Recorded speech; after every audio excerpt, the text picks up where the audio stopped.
Hey everyone, it's Crystal. So I'm going to be doing a review today on a foundation that I've been trying for quite some time now. It is a drugstore foundation. Many of you know that I do not wear drugstore foundations except for maybe one or two because of how sensitive my skin is. It's very oily, very sensitive, and breaks out at the tiniest hint of anything different than what I normally wear. Now, the foundations that I do normally wear are Chanel and Clinique. Over anything. I have a collection of foundations, but those are the two that work best with my skin. Anytime I find a drugstore foundation that works very well, I get really excited and I have to share it with you.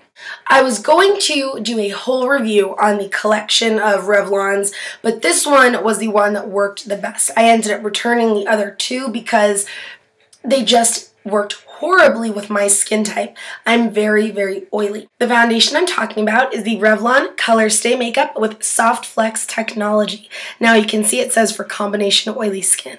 I did recently try their brand new canister airbrush makeup. That made me break out within less than several hours. And I also tried the photo ready finish. It's not that I didn't like it, it's just that it started to patch up as it wore on, because my skin's oily. So this one really worked well with me, but I'm glad that I tried all three so that I could really come back and do a good review on the one that I chose as my favorite. What I think is cool about this one, they have two different sets. They have it for combination oily skin and then for dry or the regular to normal skin. Again, I chose combination oily and I chose 200 nude. I picked this color. It looks very light. I have it on now. But I picked it because with drugstore foundation, it's very difficult for me to find my perfect shade. With Chanel, with MAC, with Clinique, those foundations match me perfectly. You could not get closer to my actual skin. With a drugstore foundation, I always find that I have to mix, I break out.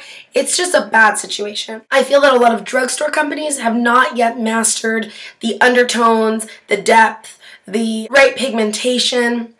So I just went with a nude or neutral, and it looks very light. I'm going to put some on my hand to show you. It's a very water-based foundation, and you've got to be careful on the amount you take out because it comes out quick.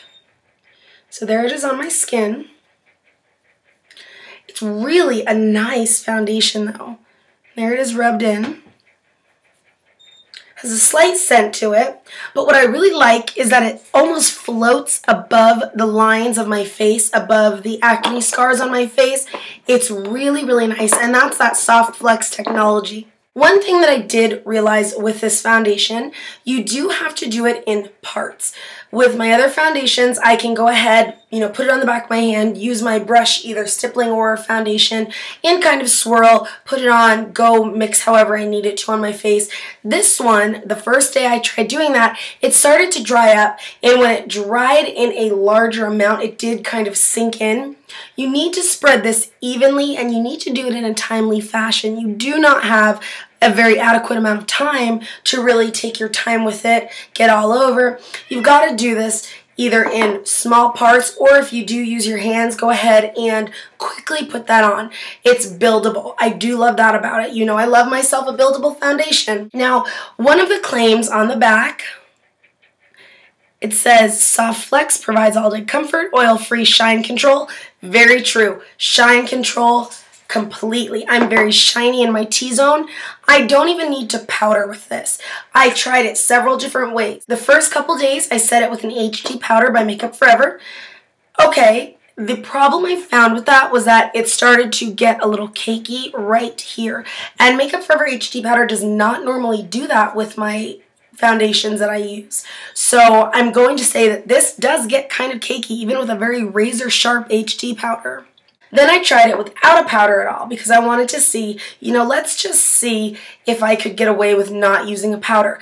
It's fine. It really is fine. I don't think that this foundation needs a powder. I honestly don't. Now I tried two different primers with this, two different types, silicone based, which is my sheer cover.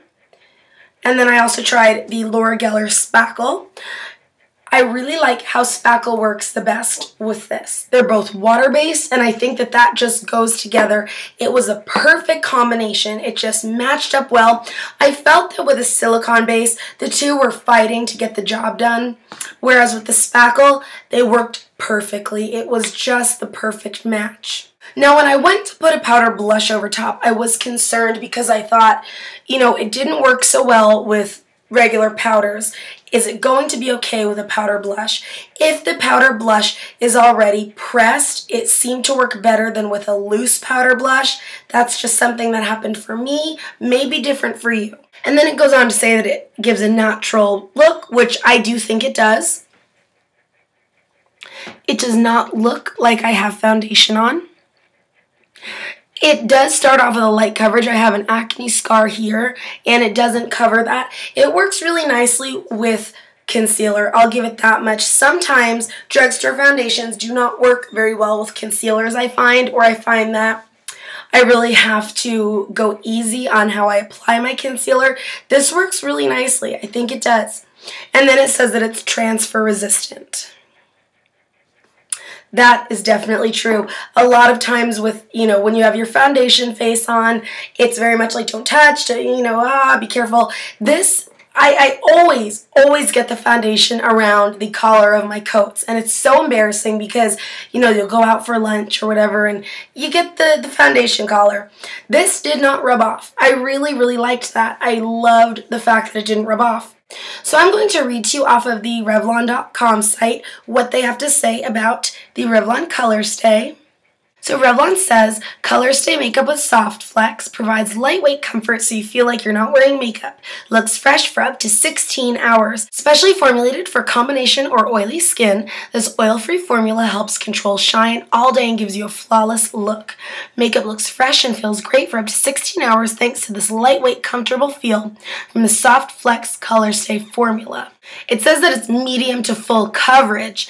Now, that's something I think is a little funny because I wouldn't call this medium to full coverage by any means, and that's directly from the Revlon site. This is not full coverage at all. Medium at best. At best, I would say it's light to medium coverage. It is certainly not any type of coverage, like the Stila. This is a more full coverage foundation. Clinique Continuous Coverage is full coverage foundation. This in no way is a full coverage foundation. So I really do like this. I think that, when we're looking at a drugstore foundation, we can't expect everything from them. And we feel sometimes like we should be able to because a lot of these companies, they'll keep raising the price, but the quality sometimes doesn't go up. And I feel that Revlon's a brand that is trying, they're really, really trying to bring that quality up, but still, their foundation, this was $13. And I look at that and I think for another $10, you can get a Clinique foundation. And if this is something that you're really having a hard time with, you're not finding something you like, try a higher end foundation that is good for you. You only have one face. You really want this to be what people see and be a true emulation of who you are. And I think that when it comes to protecting that face, if you're breaking out from drugstore foundations, you need to change what you're doing somehow. That being said, I do think that Revlon's come a long way with their foundations. I do like this, and I've actually been able to wear it a couple days in a row without giving my face a break. Of course, I wash it. I mean, sometimes when I wear drugstore foundations, I gotta wear it one day and give it a rest for a month. This I've been able to wear for about 5 days, and it's great. I like it. I really do like it. I'd love to hear your opinion on it. Let me know in a comment below. Thanks, guys.